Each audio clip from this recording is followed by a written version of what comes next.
Good morning and welcome to the KDPG Sunday edition. I'm Stacy Smith. The business of world trade is about to become more interesting. On Thursday, President Trump, surrounded by American steelmakers and steel workers, announced new rules of the game. Those rules will impose tough tariffs on foreign steel coming into this country. As Weijia Jiang reports, the president believes it is a matter of national security. Surrounded by American workers, President Trump signed two proclamations at the White House Thursday, imposing stiff tariffs on steel and aluminum. The actions we're taking today are not a matter of choice. They're a matter of necessity for our security. The orders put a 25% import tax on steel and 10% on aluminum, with an exemption for Canada and Mexico, pending a new NAFTA deal. We're going to hold off the tariff on those two countries to see whether or not we're able to make the deal. At a cabinet meeting earlier in the day, Mr. Trump took a swipe at his outgoing chief economic advisor. Gary Cohn opposes the policy and resigned this week. He's not quite as strong on those tariffs as we want, but that's all right. Many Republican lawmakers had been working frantically over the last 24 hours to try to change the president's mind. They are concerned these tariffs could harm U.S. businesses. Prices go up, we lose jobs in the auto industry. It's a bad idea.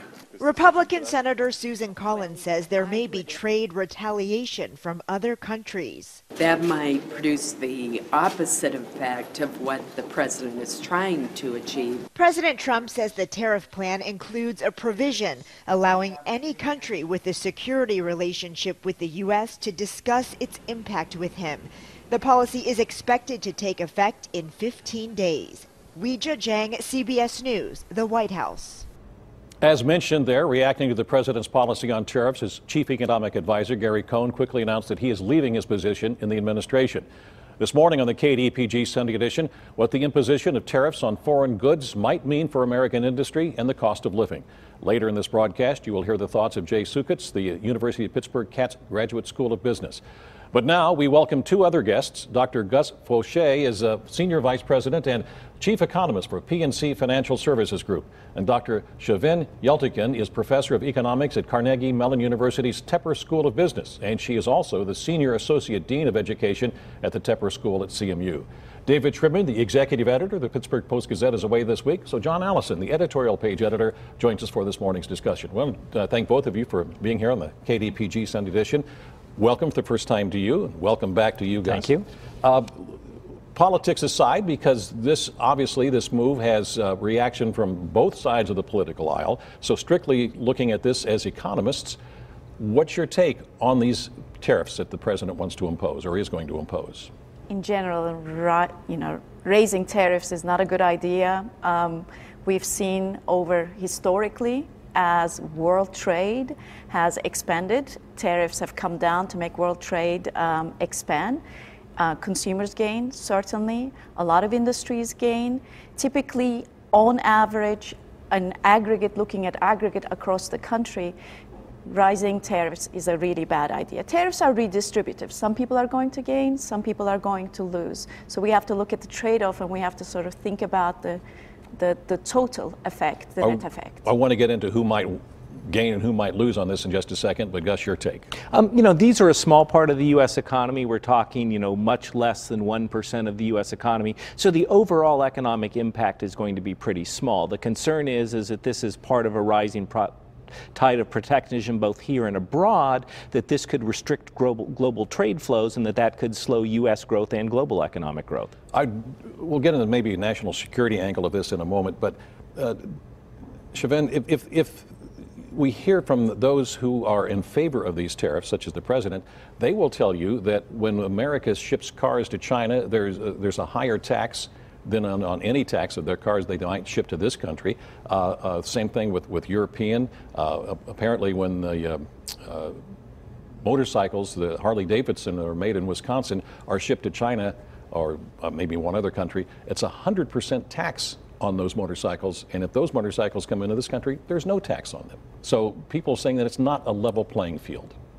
Well, if it's not a level playing field, the way to do it is to go through the WTO rules and actually sort of, bring the case in the WTO against China for any type of if they're violating WTO rules, China is a part of WTO. They joined in 2001, and they need to play.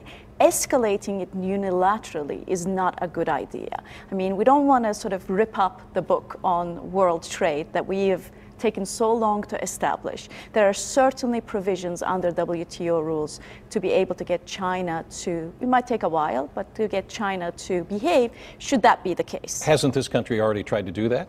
Well, they have, but there are also other cases against the United States for violating WTO rules as well. So it's got to be, give and take. We have to play by the rules, and then we ask other countries to play by the rules. Do you believe the other countries all play by the rules? No, I mean, I think the U.S. is generally more open to trade than many other nations. That being said, that benefits U.S. consumers. That means lower prices. That means the greater ability to spend on other goods and services. So I think the solution is to work with other countries, to work with the World Trade Organization to reduce trade barriers abroad, while at the same time we work to reduce some, and we do have some trade barriers where we work to reduce those in the United States, and it's a win-win situation for all the countries involved.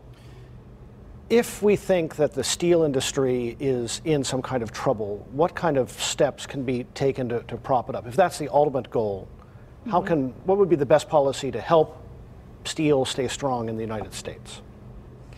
Well, I mean, as far as it depends on what you're really replacing with. I mean, there are so many forces in effect. Not only we have technology replacing a lot of steel jobs. So first of all, we have to define the metric. What do we mean? Is it the volume of output? Is it the number of jobs?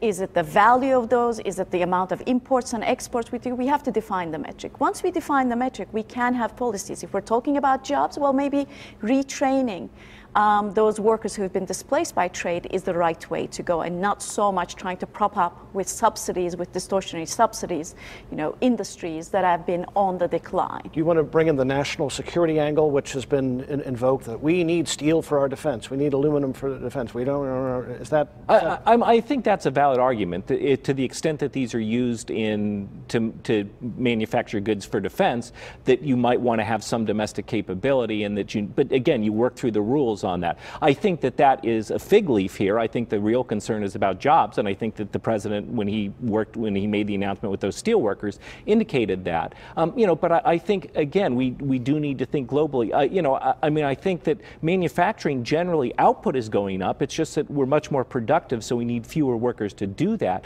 and that's not a function of trade. That's a function of improving technologies. So we need to think about how we're going to produce goods for the 21st century and how we're going to train our workers to produce those goods for the 21st century.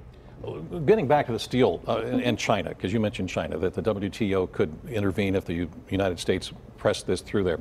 The word on that has been, and please tell me that I'm wrong on this, is that China just overproduces steel, that it makes more than it can possibly use itself, and possibly even more than what can be bought on the market, which then absolutely depresses the price. Can that be handled on in the WTO? Absolutely. I mean, there's something called anti-dumping rules, right? And that's part of the would come under the rules and regulations of WTO. If China has an overcapacity and it wants to send this overcapacity of steel to other countries, it could try to do that by basically, pricing it so low, almost sometimes under cost, to be able to get rid of. Exactly. So again, the idea is that there hasn't been a successful round of negotiations in the WTO for 20 years, right? The idea is to go back to trying to establish new rules instead of ripping up old rules or violating old rules, is to go back and think about globally. Not only we might not be getting anti-dumping issues through the WTO effectively and quickly, we're also, WTO rules are woefully out of date when it comes to any type of digital goods or services, and services in general, right? The idea would be to go back and work together with other nations, not to throw tariffs at tariffs. Okay, I will grant you that. But if China's a member of that and it's working very well for them right now, why would they want to go in and change the rules? Because again, if there is collaboration between different countries to say, no, we can go back to WTO and we can together impose now tariffs on China not to buy that steel because it's violating WTO rules, that is fine. But right now there isn't, when you look at the value of steel trade to the United States, imports to the United States. What's coming out of China is not the biggest value. It's actually Europe in terms of value, because it's stainless steel that's coming out of Europe that is actually quite valuable. So when you think about, there's a small problem that you want to fight, you're sort of, dropping a bomb on the whole system to fight this small problem. I want to pick up on something John said, and Gus, you can answer this. The steel workers were right there with the president this past week when he made that announcement. Are they going to see jobs come back at all? And the U.S. Steel did reopen one plant based on this. It's going to be very difficult. I think that we've had huge gains in manufacturing technology, and this has been a consistent story for decades. We just need fewer workers to produce the same amount of steel. That's good news. That makes our economy more productive over the long term, but it does cause dislocations. And so I think even if this helps temporarily, that trend towards improving productivity isn't going to go away, and we need to think about how we train our workforce for the 21st century. All right. Any comment on that one? Yes, I mean, we might be able to create 500 jobs here, 500 jobs over there. But then when you go downstream and look at all of the jobs that are going to be lost in metal using, remember, steel and aluminum are intermediate goods. They're being used for cars, they're being used for cans, they're used in construction. So what will happen to the construction workers? That's never really discussed in the news, right? I mean, they are the downstream effects, not just the consumer at the end who might face high prices. 40% of steel in the United States is used by the construction industry. So you're saying because if it's manufactured here and at a higher price, then construction is not going to be as vibrant as it has been? Absolutely. Yes. And then you're going to say then those people are going to be losing their jobs. That's for right. a few jobs that will be created over here. And those jobs will be hidden because it won't be obvious that it's tied to steel. It's very obvious when a steel plant stays open or reopens because of the tariffs. The jobs downstream that are lost, those are much more obscured, and so it's difficult to determine exactly what caused that. So I think that there is some political incentive to impose tariffs, even if it does hurt other people, other industries. Right. We have to wrap up this section of the KDPG Sunday Edition. Doctor, thanks so much for being with us this morning. Thank you. Gus, you're going to stick around, and we'll be back with Jay Sukitz from the Katz Graduate School of Business in just a moment.